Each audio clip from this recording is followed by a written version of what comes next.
салом тамошобинони гиромӣ, хулосаи хабарҳои муҳими 2 марти тоҷикистонро аз пойгоҳи хабарии бомдод бароятон пешкаш мекунем. Шурӯъ мекунем аз як нигоҳи кӯтоҳ ба сархати хабари муҳими рӯз дар ин барнома. Тирпаронӣ дар марз бо Қирғизистон, як марзбони тоҷик кушта, дутаи дигар захмӣ шуданд. Дар ноҳияи 5 мошин ба 150 метр ҷарӣ чапа шуд. Кӯдаки 5-сола ҷон бохт, вале 11 каси дигар зинда монданд. қурби рубл беҳтар шуда ба 109 расид. Нархи орд як муддат то 330 сомонӣ хист. дар ноҳияи вахш танҳо аз як идора 2.3 миллион сомонӣ пули давлатро дуздиданд. рӯзи 9 март боз 18 тарма роҳҳои душанбеи хоҷанд ва хорух ишкошумро баст. ҳалокати марди шахсияташ номаълум дар зери чархи мошини боркаш дар бохтар. боздошти зану шавҳар барои қаллобӣ ва сокини пойтахт барои дуздии комбайн. ва акнун тафсилоти хабарҳо. рӯзи 10 март дар марзи тоҷикистон бо Қирғизистон боз тирпаронӣ рӯй дода, дар натиҷаи он як марзбони тоҷик кушта ва 2 марзбони дигар захмӣ шуданд. хабар дод дар телеграм-каналаш хабаргузории Азия Плюс. як сокини ҷамоати чоркӯи Исфара дар шарҳи ин ҳодиса ба Азия Плюс гуфт, марзбонҳои Қирғизистон дар мавзеи ваҳдати ҷамоати чоркӯ ба ҳудуди Тоҷикистон гузашта аз марзбонҳои тоҷик талаб карданд, ки ин ҷоро тарк кунанд. байни онҳо таниши лафзӣ ба амал омад ва марзбонҳои қирғиз аввалин шуда тир кушоданд ва марзбонҳои тоҷик ҷавоб доданд. дар натиҷаи тирпаронӣ як марзбони тоҷик ба ҳалокат расида, 2 нафар ҷароҳат бардоштанд. чанд деҳқони тоҷикам маҷрӯҳ шуданд. хабари ҳалокати як марзбон ва захмӣ шудани сокинонро ба Азия Плюс дар бемористони марказии шаҳри Исфара низ тасдиқ карданд. мақомоти марзбонии ду кишвар ҳанӯз тирпаронии ахир дар марзи Тоҷикистон бо Қирғизистонро шарҳ надоданд. вале хадамоти марзбонии Қирғизистон гуфт, ҳодиса тақрибан соати 2:50 дар мавзеи аломатгузор ношудаи марз, ки ҷониби Қирғизистон онро Тискай меномад, рӯй додааст. бино ба фарзияи ҷониби Қирғизистон, ҳайати марзбонҳои тоҷик масири маъмулии худро иваз карда, дар як хати нави ҳимояти марз баромаданд ва аз марзбонҳои қирғиз талаб карданд, ки ин мавзеъро тарк кунанд. марзбонҳои қирғиз мегӯянд мавзеи Тискай аломатгузорӣ нашудааст, вале аз сӯи сокинони Қирғизистон истифода мешавад. бино ба фарзияи марзбонҳои қирғиз, дар пайи талаби хуруҷи марзбонҳои қирғиз ба кӯмаки марзбонҳои тоҷик нирӯҳои иловагӣ омаданд ва марзбонҳои тоҷик бо истифода аз бартарии худ аз нигоҳи шумора кӯшиш карданд, ки ба хати нави марз бароянд. вале марзбонҳои қирғиз ба ҳарбиёни Тоҷикистон имкони амалӣ сохтани ин мақсадашонро надоданд. дар натиҷа тирпаронӣ сар шуд, ягон 10 дақиқа давом кард. аз ҷониби Қирғизистон касе захмӣ нашудааст ва осеб надидааст. дар пайи ин ҳодиса воҳидҳои марзбонӣ дар вилояти Бодканд ба ҳолати омодабош оварда шуда, бино ба иттилои ҷониби Қирғизистон соати 11:45 музокироти намояндагони неҳодҳои марзбонии ду кишвар шурӯъ шудааст. бо гузашти 30 сол аз суқути Иттиҳоди Шӯравӣ аз 970 километр марзи Тоҷикистону Қирғизистон то кунун танҳо каме бештар аз 500 километраш таъин ва аломатгузорӣ шудааст. дар қитъаҳои баҳсӣ, ки асосан дар марзи ноҳияҳои Бодканду Лайлаки вилояти Бодканди Қирғизистон бо ҷамоатҳои шаҳри Исфара ва ноҳияи ғафурови вилояти Суғди Тоҷикистон ҷойгир шуданд, ҳар сари чанд вақт бар асари обу замин, чароғоҳу роҳ муноқишаҳо рух медиҳанд. ин муноқишаҳо баъзан ба тирпарониҳо мепечанд ва боиси ҳалокати мардум аз ду тараф мешаванд. хунинтарин муноқиша дар ин қисмати марз дар поёни моҳи апрели соли 2021 рӯй дод, ки дар натиҷаи он аз ду тараф 55 нафар кушта ва 240 нафар захмӣ шуданд. маркази матбуоти вазорати корҳои дохилияи Тоҷикистон хабар дод, ки рӯзи 9 март дар як садамаи мудҳиш дар кӯҳҳои ноҳияи 5 як мошин ба ҷарии умқаш 150 метр чапа шудааст. аз 12 узви як оила, ки барои истироҳат ба кӯҳ рафта буданд, дар натиҷаи ин садама танҳо як кӯдаки 5-сола ба ҳалокат расидааст. 11 нафари дигар ба таври мӯъҷизавӣ зинда монданд. рӯзи 9 марти соли 2022 тахминан соати 2:20 ҷангизода Зоирҷони Ҳошим, соли таваллудаш 1994, сокини деҳаи Турдишхаи ноҳияи 5, бо ҳамроҳии аҳли оилаашон Ҷангиева Нилуфар, соли таваллудаш 1996, Шаҳлои Қудратулло, соли таваллудаш 1997, Ҷумаева Фазилат, соли таваллудаш 1972, Амонзодаи Ҳақдод, соли таваллудаш 1991, Закияи Зоир, соли таваллудаш 2019, جنگزاده نعیم جان سال تولدش 2017، حکیم و دلخو سال تولدش 2005، یوسمن جنگزاده سال تولدش 2015، جنگزاده ریحانه سال تولدش 2017، امانزاده فیروز سال تولدش 2019 و امانوف نیکروز سال تولدش 2017 در افتماشین شخصی تمغه موسی نشسته برای استراحت نمودن به دامنکوی جماعت دهات آزادگان امین نویه می روند. تخمین ساعت 14:00 هنگام در بالای کوه قرار داشتنشان ناگهان باران می بارد که در نتیجه چیز و چورهایشان را جمع کرده به افتماشین سوار شده حرکت می کنند، ولی از شدت باران زیاد افتماشین لغزیده است که راننده جنگزاده از عهده اداره واسطه نقلیات نبرآمده به درخت پسته برخورده بعدا به جری 150 متر سرازی رفته است. در نتیجه نابالغ امانوف نیکروز جراحت وزن جسمانی برداشته در جای حادثه به هلاکت رسیده است. دیگر اعضای عائله جراحت‌های گوناگون جسمانی برداشته در بیمارخانه بستری گردیدند. بعد قریب 2 هفته افت پای همی قرب روبل روسی در مقابل سومانی 2 روز باز رو به بالا آورده است. بانک ملی تاجیکستان روز 2 مارس قرب رسمی 1000 روبل روسی را باز 9 سومانی و 50 درم دیگر بالا برده از 99 از 5 سومانی یک روز قبل به 109 سومانی رساند. در بیرژ نیز بنا به تازه ترین خبرها نیمه دوم روز 2 مارس ارزش 1000 روبل به 11 سومانی و 66 درم رسید. بانک اسقاط الکی به مشتریانش با قیمت 107 سومانی و 50 درم خریدن روبل هایشان را پیشنهاد میکند و 1000 روبل را 111 سومانی میفروشد، ولی اوریون بانک که 1000 روبل را همان با نرخ پست 100 سومانی میخرد نرخ فروش 1000 روبل را الکی به 128 سومانی مقرر کرده است. روز 10 مارس روبل موقعش نسبت به دلار نیز یک کمی برقرار کرد. حالا 1 دلار به 116 روبل و 72 کپیک برابر شده است. یادآور میشویم روز 7 مارس قرب دلار بار اول در تاریخ به 155 روبل رسیده بود. به این حال بعد به 13 سومانی رساندن قرب رسمی دلار در تاجیکستان قیمت محصولات یک باره رو به بالا آورد. به گفته ساکنان روز 9 مارس بسیاری ارد فروشان نرخ یک خلطه ارد 50 کیلویی را تا به 320 330 سومانی رساندند، ولی در پی دخالت و فشار مقامات تنها دکانهایی که به فروش ارد ادامه داده ایستادند که راضی شدند تا نرخ ارد محصولات اساسی خوراکی اکثر اهالی تاجیکستان را از 290 سومانی بلندتر نبرند. یکی از خوانندگان بامداد از باختر خبر داد که روز 9 مارس نرخ ارد هم در بازار فراوان و هم در حاجی شریف تا به 330 سومانی خست، ولی بعد طلب تاجیکستان که نرخ را از 290 سومانی بالاتر نبرند حالا تنها یک انبار ارد در روی طرف نویه بلخی با این نرخ ارد فروخته ایستاده است و دیگر دکانها و انبارهای ارد فروشی تا روشن‌تر شدن وضعیت در روی خود را بستند. این ساکن بختر گفت تا عوض شدن قرب دلار نرخ یک خلطه ارد از همه پرخریدار فطیر در جنوب تاجیکستان همگی 260 سومانی بود. بنا به خبرها نرخ بنزین نیز در 2 روز اخیر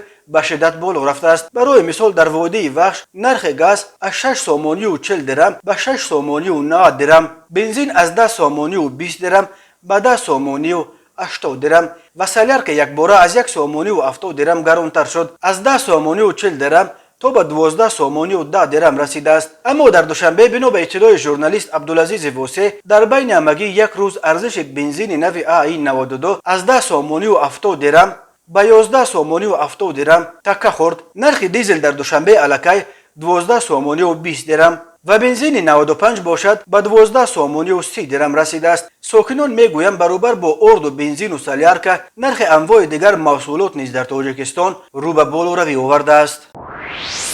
تماشابینان عزیز، یادآور میشویم خلاصه مهمترین اخبار تاجیکستان را از پایگاه خبری بامداد تماشا دارید. برنامه را ادامه میدهیم. اگنسی مبارزه با کروپسیون تاجیکستان خبر داد که کارمندانش در نویه وخش ولایت ختلان تصرف بیش از 2,341,000 سومانی پول دولت را در شبکه مؤسسه های کمک اولیه طبی و سانیتاری این نویه آشکار کرد. نسبت به سرمحاسب و 2 محاسب این مؤسسه با اتهام از آن خود کردن مبلغها و ساختکاری خدمتی پرونده جنایتی گشودند. مرکز مطبوعات اگنسی در شرح این پرونده گفت فیض‌الله حبیب‌الله نصرت‌الله‌ویچ در وظیفه سرمحاسب شبکه مؤسسه های کمک اولیه طبی و سانیتاری نویه وخش کار کرده. در دوره فعالیت کاریش در اساس مصلحت پیشکی با کارمندان زیرتابع خود محاسبان مزد معاش شبکه مذکور الشرف اسماعیل جان جورخانوویچ و حلیموف محمد یوسف ابراهیم جانوویچ با استفاده وکالت منصبداری به تصرف مال و ملک غیر به او باور کرده سپرده شده و در اختیارش بوده به مقدار مخصوصا کلان دست دادند. چنانچه نامبردگان در دوره فعالیت کاریشان با مقصد از آن خود نمودن مبلغها برای ساختکاری درخواستها برای مزد مهنت و حجم فاند مزد مهنت را در سند قبول کارهای اجرا شده برزیات نشان داده با این را به دولت به مقدار مخصوصا کلان به مبلغ 2,341,000 سامانی ضرر مادی رساندند. وابسته به حالت مذکور نسبت به فیض‌الله حبیب الله، الشرف اسماعیل جان و حلیموف محمد یوسف با ماده های 245 قسم 2 3 4 بندهای ا ب گ و 323 کودکس جنایتی جمهوری تاجیکستان با اتهام از آن خود کردن مبلغها و ساختکاری خدمتی پرونده جنایتی آغاز کرده شده. در پی انجام تفتیشات و تصدیق فکر عیبدارکنی این پرونده به دادگاه ارسال کرده شده است. به سرمحاسب و زیردستانش اکنون برای ساختکاری خدمتی بر اساس ماده 323 جریمه و یا تا 2 سال زندان و اما برای از آن خودکنی بر اساس ماده 245 جریمه و یا از 3 تا 15 سال زندان تهدید میکند. نظر متهمان و یا وکیلان و نزدیکان آنها به اتهامات اعلان شده دسترس نیست. تاجیکستان در گزارش‌های بین المللی در قطار کشورهای اعظم فساد زده نام برده می شود. مقامات تاجیکستان خودشان هم کروپسیا را یک تهدید جدی به رشد کشور و حتی یک خطر به امنیت ملی ارزیابی میکنند و برای مبارزه با آن سال 2007 یک نهاد ویژه اگنتی مبارزه با کروپسیا را سازمان دادند. ولی منتقدان میگویند مبارزه حکومت تاجیکستان با کروپسیا با شکار ماهیچه‌های خرد دریای بزرگ فساد محدود شده. مقامات به نهنگ‌های بزرگ این دریا که در رده‌های بالایی پشتیبان دارند کار نمیگیرند. اکثر منصبداران با پاره و یا برای تصرف مبلغ‌های بودجه به دست افتاده هم معمولاً با پرداخت یگان جریمه از جوابگری خلاص میشوند. به سبب بارشات شدید در راه‌های منطقه‌های کوهستان تاجیکستان خطر فرآمدن ترمه و ریختن سنگ و سیل و آبخیزی زیاد باقی میماند. کمیته ایالت‌های فوق‌العاده تاجیکستان خبر داد که تنها روز 9 مارس در راه‌های دوشنبه ورزوب، دوشنبه خوروغ، خوروغ اشکوشم و دوشنبه خوروغ مرغوب 18 ترمه دیگر فرآمده راه‌های دوشنبه خوجند و خوروغ اشکوشم از روز 9 مارس بستند. یک روز قبل شرکت آیرس مسئول نگاهبین راه‌های دوشنبه خوجند چنوق یگانه راه بین شمال و مرکز تاجیکستان خبر داده بود که دوام یک شبانه روز آخر در این راه 46 ترمه فرآمده است. حالا کارمندان وزارت نقلیات و شرکت آیرس همچنین کارمندان کمیته ایالت‌های فوق‌العاده در راه‌های ترمه زده نوبت‌داری شبانه روزی تشکیل کرده به تازه کردن راه‌ها مشغولند. بنا به اطلاع کمیته ایالت‌های فوق‌العاده روز 9 مارس بارش شدید باعث ریختن سنگ در کیلومتر 237 راه درواز شمس‌الدین شاهین کولاب در موضع انجیرآباد ناحیه شمس‌الدین شاهین شده است. با کوشش کارمندان وزارت نقلیات عاقبت‌های سنگریزی در انجیرآباد رفت و راه برای رفع آب نقلیات دیگر باره باز کرده شده است. بنا به پیشبینی هواشناسان تا پایان هفته جاری خطر فرآمدن ترمه‌ها، سنگریزی و سیل آبخیزی به خصوص در منطقه‌های کوهستان تاجیکستان باقی میماند. به این دلیل کمیته ایالت‌های فوق‌العاده بار دیگر از ساکنان خواست که در این روزها از سفرهای بدون ضرورت با راه‌های کوهستان، انجام کارهای صحرایی، چراندن چاروا، جمع‌آوری هیزم و علف‌های بهاری، ماهیگیری و شکار در کوه‌ها خودداری کنند. خود را احتیاط کنید. و حالا یک مرور کوتاه به اخبار کریمینالی و حادثه‌های ناخوش روز. هنگام گذرانیدن چاره‌بینی‌های اپراتیوی جستجویی از جانب کارمندان شعبه وزارت کارهای داخلی یک در ناحیه شامنصور، زن 41 ساله ساکن ناحیه رودکی با گمان قلابی دستگیر کرده شد. نامبرده ماه نوامبر سال 2021 با همراهی شوهرش شهروند جمهوری اسلامی افغانستان مرد 50 ساله با راه فریب به باوری مرد 39 ساله ساکن پایتخت در آمده از او 75 گرم جواهرات گوناگون طلایی را به مبلغ 37,000 سامانی گرفته تا حال مبلغش را برنگردانیدند. همین طریق آنها ماه نوامبر سال 2021 با همین راه از زن 41 ساله ساکن پایتخت 600 گرم جواهرات گوناگون طلایی را به مبلغ 23,000 دلار آمریکایی گرفته تا حال مبلغش را برنگردانیدند. وابسته به این حالت تفتیشات ادامه دارد. به شعبه وزارت کارهای داخلی یک در نوع فردوسی با عریضه مرد 58 ساله ساکن پایتخت مراجعت نموده است که 27 فوریه سال 2022 تخمینا ساعت 22:00 دقیقه شخصان نامعلوم با راه پنهانی از محله شینک نویه مذکور یک عدد تجهیزات درفگری کمباین را دزدیده از جای حادثه غیب زده است. ضرر رسانیده شده 15,000 سامانی را تشکیل می‌دهد. هنگام گذرانیدن چاره‌بینی‌های اپراتیوی جستجوی از جانب کارمندان میلیسیا، مرد 33 ساله ساکن شهر دوشنبه همچون گمانبر در صادر نمودن جنایت دزدی دستگیر کرده شد. عاید به این حالت تفتیشات ادامه دارد. مرکز مطبوعات وزارت کارهای داخلی تاجیکستان از هلاکت باز یک پیاده‌گرد در نتیجه یک صدمه در شهر بختر خبر داد. بنا به اطلاع این منبع صبح بروقت 9 مارس سال 2022 تخمینا ساعت 9:10 دقیقه راننده ماشین بارکش تمغه گاز بوتروف سمیجان سال تولدش 1979 ساکن نویه بلخی هنگام حرکت در شورای دوشنبه بختر در نزد نقطه فروش سوزشواری سوربون واقع در شهر بختر از رفشانه چراغ ماشینی که از روبرویش می آمد پیش روش را دیده نتوانست و با قسمت پیش ماشینش پیاده‌گرد شخصیتش نامعلوم جنسش مرد تخمینا 35-40 ساله را پخش نموده او را تخمینا 10-15 متر در روی زمین کشاله کرده بوده است. در نتیجه پیاده‌گرد مذکور جراحات وزن جسمانی برداشته در جای حادثه به هلاکت رسیده است. عاید به این حادثه تحقیقات ادامه دارد. مقامات میلیسیا همچنین تلاش دارند که شخصیت جبر دیده را معاین کنند. وزارت کارهای داخلی تاجیکستان خبر داده بود که روز 7 مارس در دو صدمه 2 نفر، یک کودک 7 ساله و یک مرد سالخورده جان باخته بودند. سرعت بلند حرکت و رعایت نکردن قاعده‌های حرکت در راه، همچنان راه‌ها و ماشین‌های فرسوده از علت‌های عمده صدمه‌ها از جمله صدمه‌های مرگ‌آور در راه‌های تاجیکستان نام برده می‌شود. وقت‌های آخر استفاده تلفن‌های موبیلی و دیگر وسایل الکترونی هنگام راندن ماشین به یک عامل دیگری صدمه‌زا تبدیل یافته است. تماشابینان عزیز و گرامی، این بود مرور به خلاصه چند خبر مهم امروز تاجیکستان.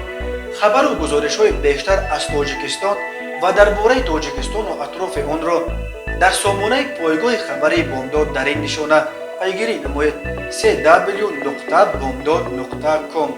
خوش باشید.